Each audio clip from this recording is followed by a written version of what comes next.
Hello, everyone. Before we start this episode, as you can see by the date today is September 11th, 2023. I just want to start this episode off by saying we will never forget 9/11. It's been 22 years since the attacks on the Twin Towers and the Pentagon. I was 3 years old when this happened, but I still remember the day vividly. And it's a day I'm never gonna forget, and I know millions of other Americans would agree with me on that. So I just want to first start off that we will never forget 9/11. But I think the one positive thing that I and other people would agree with is while 9/11 was hard, I think the best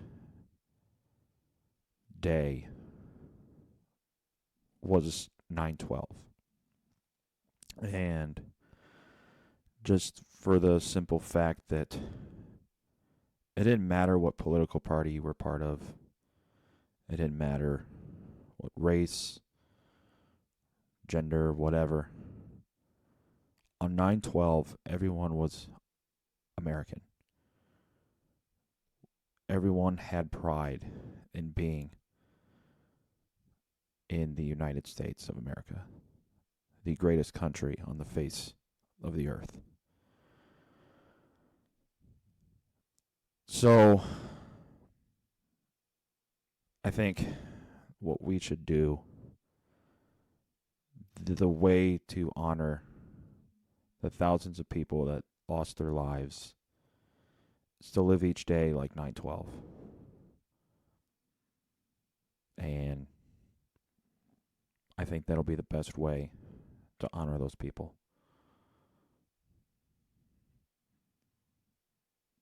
I didn't really want to get into, full political here because we're not about that on this podcast. But I just wanted to start off by saying a brief little thing about 9/11.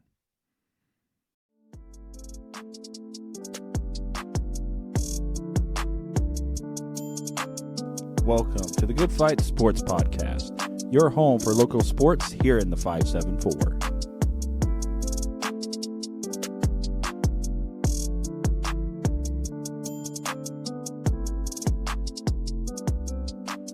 Hello, everyone, and welcome to episode number 26 of the Good Fight Sports Podcast. My name is Kenny Cramer. Unfortunately, no Brady Master for today, but he will be back on Sunday, so you can mark your calendar down for that. We'll have Brady back for Sunday. So, before we jump right in here, we have some big news for this episode and this episode only, and for the podcast group, which is called the Lug Nuts Podcast Group. 2 years ago, October 8th, we embarked on this podcasting journey. And I can't speak for the other members of the group, but I can speak for me in the fact that this has been an awesome journey. I never thought that I would be in a podcast group. I never thought I would be doing podcasting. I love it. It's just been it's been different. It's a different look into it's just different. It's just different. I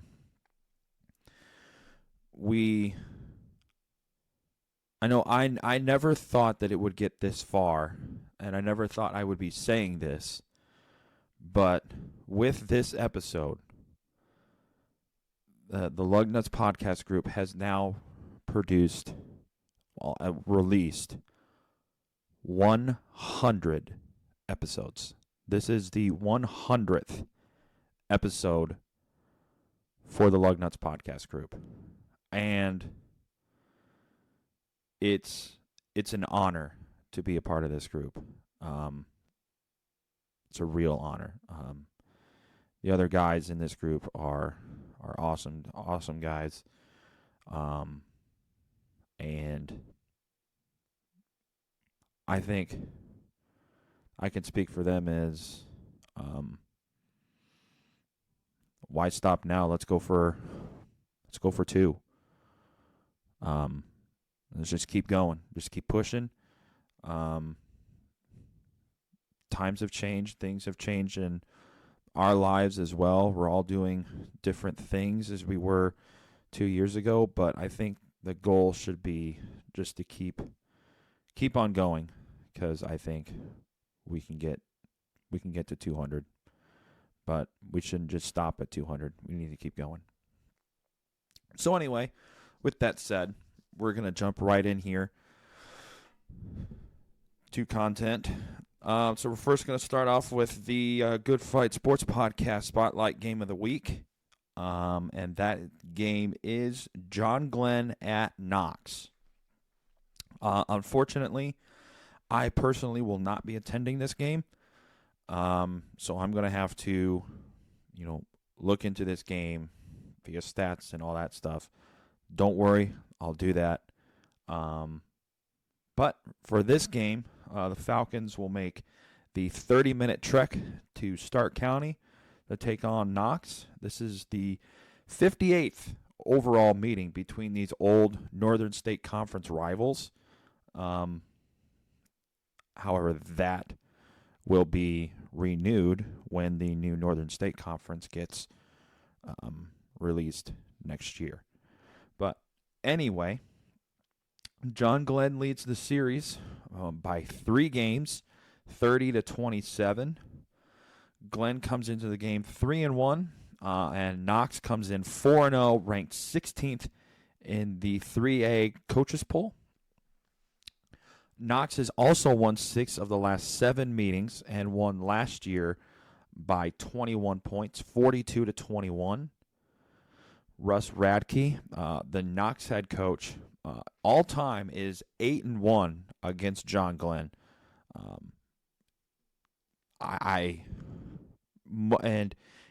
Most of those wins came while Coach Radke was at New Prairie. He was at New Prairie from 2012 to I want to say 2019, 2018, somewhere in there. He was there for a while. So the keys to the game, I have two for each team. First for Glenn. Glenn needs to jump out to a fast start and just jump on the Redskins early. If they can do that, they have a shot.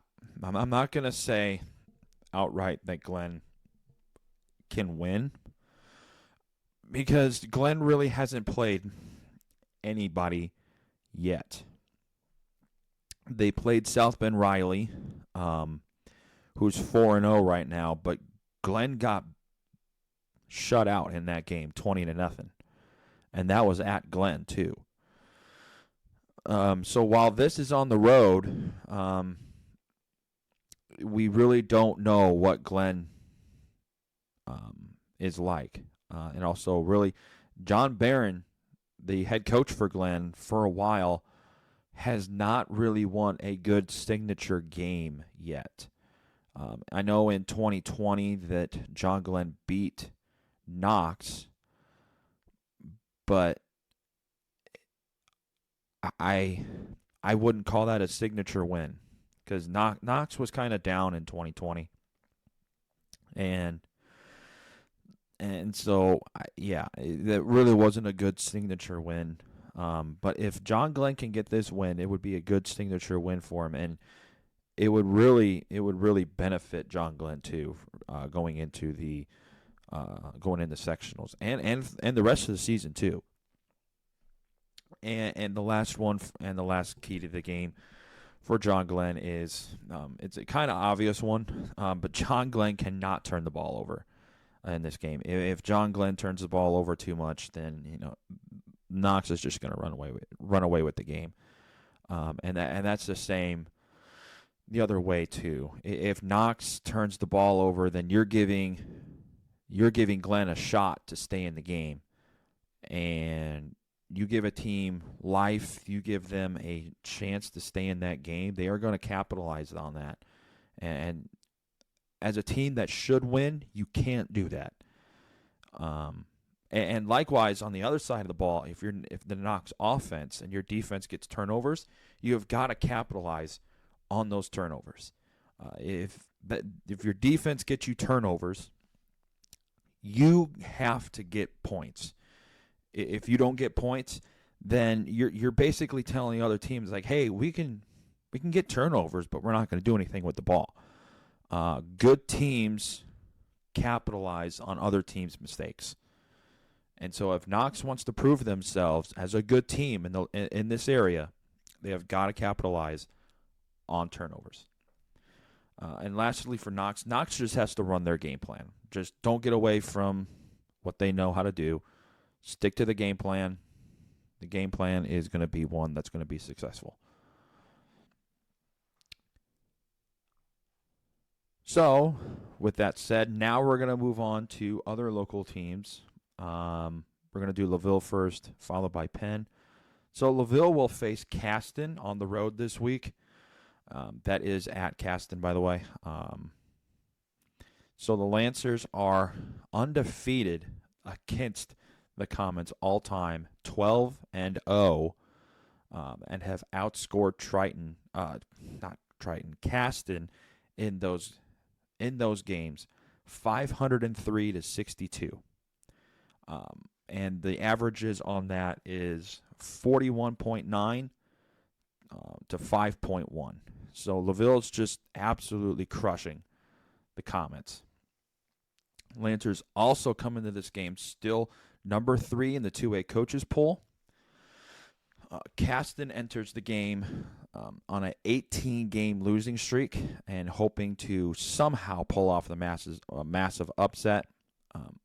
Don't let that get to your head, because it won't happen. The Lancers will be able to put the JV in the second half for some valuable playing time and experience. That's going to happen. It's not going to be close. The only time it's going to be close is at kickoff. Other than that, it's going to be an absolute blowout.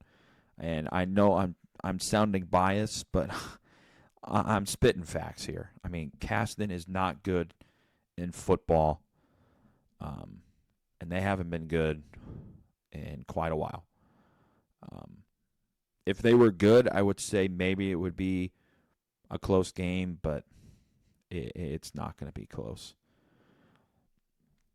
Penn will face Elkhart on Friday at home.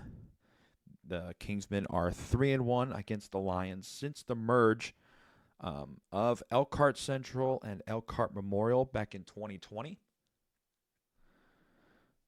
The Kingsmen are 3-1, looking to win the NIC East-West Division for the third consecutive time and claim their 20th conference title in school history. I'm also including the years where Penn was a co-conference champion with another team. I am counting those as conference titles for Penn. I don't know if they count that. I don't know if they count that, but I am counting that in that 20 and the 3 consecutive, those back-to-back conference championships so far. And Elkhart comes in the game 1-3. However, they have played a brutal schedule to open the year. They are coming off of a 55-0 shellacking by Massillon, Washington of Ohio. Which, fun fact about them here, really quickly, they're currently number 3 in Division II and number 4 in the state of Ohio. And their next game is against Lakewood St. Edward, who's also 4-0 in Ohio. They're ranked number 1 in Division I and number 1 in Ohio, as well as number 10 in the country. So if you listen in Ohio and you're in the Massillon area, I'd circle that game as a game I would go to. That one has the potential to be one of the best games in the country. I have no idea. I have nothing on either team. I know Lakewood St. Edward to open the year beat Center Grove up at the up in Canton at the Pro Football Hall of Fame. But other than that, I really have nothing. I know basically Washington, Massillon, Washington is really good over there in Ohio, and so is Lakewood St. Edward. They're both powerhouses over there, so this one has the potential to be one of the best games in the country. And the Lions non-conference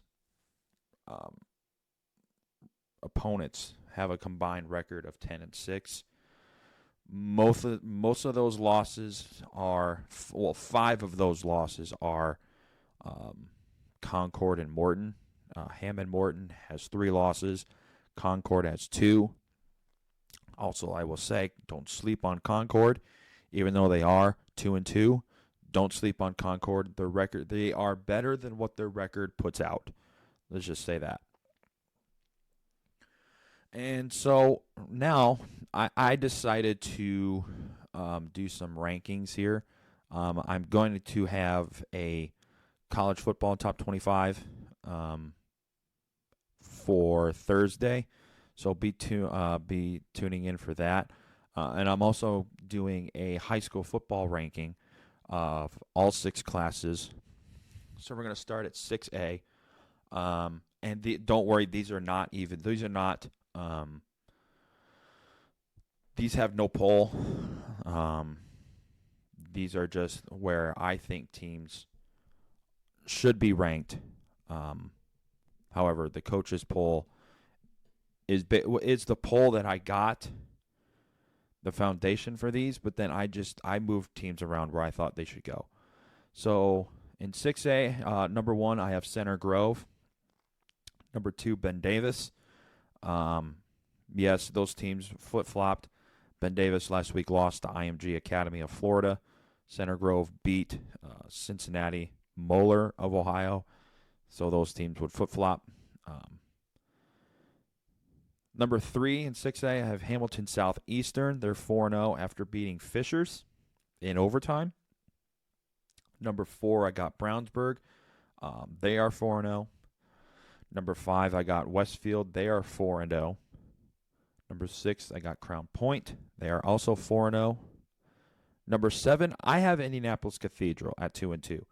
Cathedral is a lot better than what their record puts out. They also have a brutal schedule here in Indiana. They play out-of-state teams. They play a lot of Indianapolis teams.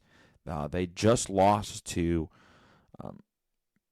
Indianapolis Bishop Chatard in that rivalry, and that one had to be paused and resumed on last Saturday morning, in order to finish the game. And I think that pause hurt Cathedral. But in any case, number 8, I have Fishers. They're 3-1. Number 9 is Lawrence North. They're 4-0. And at number 10, I'm taking Warsaw at number 10. They're 4-0. I have them at number 10 because I feel that they are worthy of a top 10 ranking. They are every bit as good as their record puts out. And I think Warsaw has something going down there, and I think they're going to make some noise when it comes into the tournament. I think the NLC is going to be decided through Warsaw. I think if they can, obviously, if they win out, then they win the conference. But I don't sleep on Warsaw in 6A. Not saying that they're going to win state at all, because let's be honest, North teams don't really have a shot when it gets down to state. The South teams are mostly dominant when it comes to state. The only time I've seen North teams win is basically when it's Lafayette, Central Catholic, Pioneer, teams like that, teams who have been dominant in their history win state for the North. So for the 5A rankings, 1, 2, 3, 1, 2 for 5A. I agree with the coaches poll. Fort Wayne Snyder, number 1 at 4-0, and number 2 I have Bloomington North, 4-0. Number 3 I got Valparaiso at 3-1. Number 4, I got Bloomington South at 3-1. Number 5, I got Plainfield, 4-0. Number 6, I have Mishawaka at 3-1. Number 7, I have Maryville at 3-1. Number 8, Harrison West Lafayette. Number 9, I have Castle at 3-1. And number 10, I got Franklin at 4-0. In 4A, 1, 2, 3, and 4 are basically copy-paste from the coaches poll. Number 1 is East Central at 4-0. Number 2 is Kokomo at 4-0. Evansville Rights moves up to 4-0 at number 3. Number 4 is Evansville Memorial at 4-0. Number 5, I got Greensfield Central at number 5 at 4-0. Number 6, I got Columbia City at 4-0. Number 7, I put Northridge at number 7. They are deserving of that. They are every bit deserving of that after beating Northwood. Northridge coming in at 3-1. Number 8 is New Palestine at 2-2. Number 9 is Indianapolis Roncalli. They're also 2-2. And number 10, I have Northview at 4-0. I was considering on putting Northwood at number 10, but just for the fact that I really didn't like their offense, I wasn't impressed by Northwood at all, I decided to keep them out of those rankings. 3A, 1, 2, 3 is all copy-paste. Number 1, Indianapolis Bishop Chatard at 4-0. That's an obvious pick. Number 2 is Guerin Catholic at 4-0. Also obvious pick.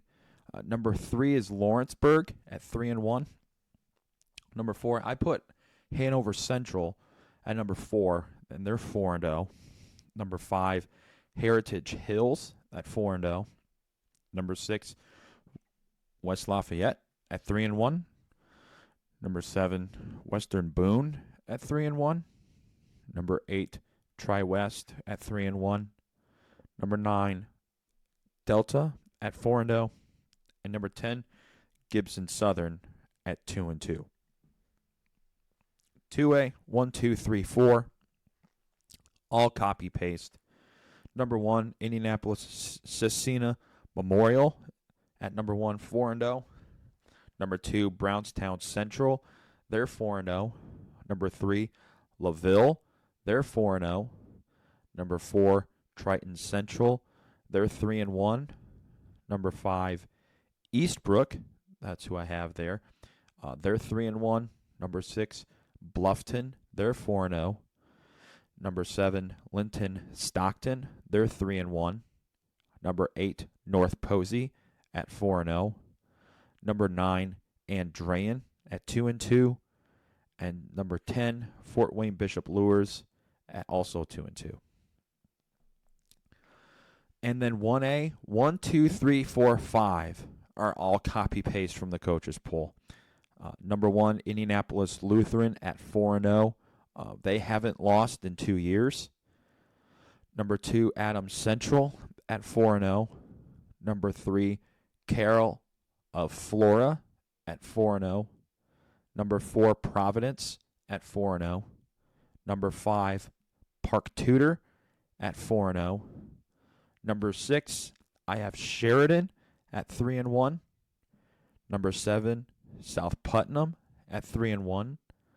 Number 8, Clinton Prairie at 4-0. Number 9, I have North Judson at 2-2. Their record is a lot better than they're a lot better than what their record states. And number 10, North Decatur at 3-1. That will wrap up high school, the high school preview. Tune in for Thursday when we break down the matchups for Friday. And we'll go into a little bit more better detail of those games as well. Moving on to Notre Dame football preview for this week. Notre Dame, number 9 Notre Dame takes on Central Michigan this coming Saturday at Notre Dame Stadium. This is the first ever meeting between these two schools, and the Irish are coming off of a 45-24 win over NC State. The Irish have also outscored their opponents 143-36 so far and have scored 40 points in all 3 games as well. The Irish are a whopping 34-point favorite over the Chippewas, and they come into this game 1-1, and their head coach has a very familiar name in one state here. His name is Jim McElwain. And if you think, oh, that name sounds familiar, wasn't he the Florida coach? You'd be right. He was at Florida from 2015 to 2017. So, he's got a name out there, and we'll see what his offense looks like and what his defense looks like for sure. So the Irish are also 6-0 against MAC teams. That's the Mid-American Conference. But they've also been put on the ropes a few times as of late. The first time was 2016 against Ball State, where Notre Dame won 24-16. That was back in 2018. And then Toledo back in 2021, where Notre Dame had to score a late touchdown in order to win, and they won 32-29. But, however, in this game, look for the Irish to just absolutely win big, and they will not be looking forward to Ohio State, where they come out in a slump. Notre Dame's going to come out. This is going to be a business trip. This is going to be business as usual. They're not going to be looking ahead to Ohio State. They are fully going to be prepared for Central Michigan and everything they throw at them. So, this game should be over by halftime. So, tune in. It's on Peacock only. Unfortunately, it's the weird thing that Notre Dame's doing now, where they show, I think, one home game a year on Peacock. I don't like it. I know there's a lot of people out there that don't like it because they have to pay in order to watch it. But, hey, what can you do? You can, however, go to the game and watch it. That would be a good option. So with that, we are going to wrap up episode 26. My name is Kenny Cramer, like I said. Have a good day.